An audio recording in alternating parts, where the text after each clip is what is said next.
we're here right behind our dining hall, and this is our small scale compost setup that we really use with the kids on a day-to-day basis. You need a few things.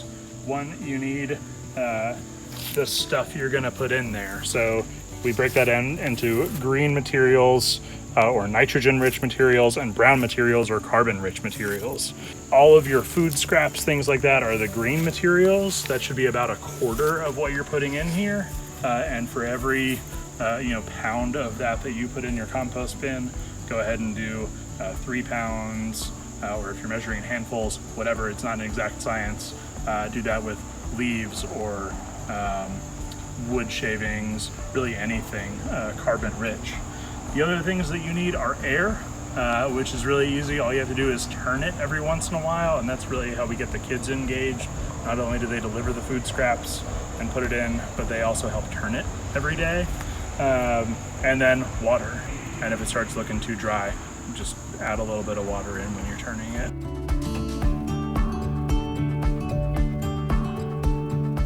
Honestly, overcoming biases, a lot of people are going to think compost is going to be smelly and it's going to have a lot of animals.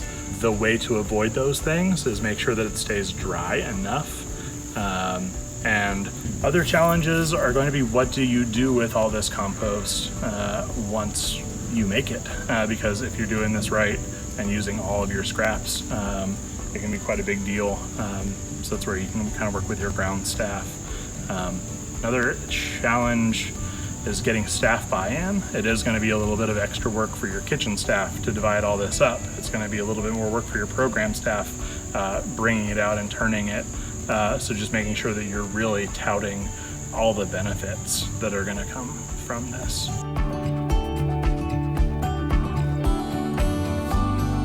You're taking trash that you would normally throw away and turning it into treasure that you can use or sell or anything. Another huge benefit is it's probably the easiest kind of sustainable concept that you can incorporate into your programming.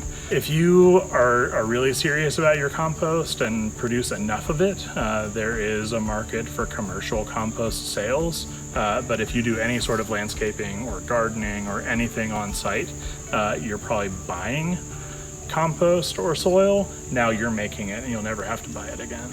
The biggest thing is look at how much, try to estimate how much waste you're generating every summer, every week, and build a system that's big enough for that, but at the same time, start small.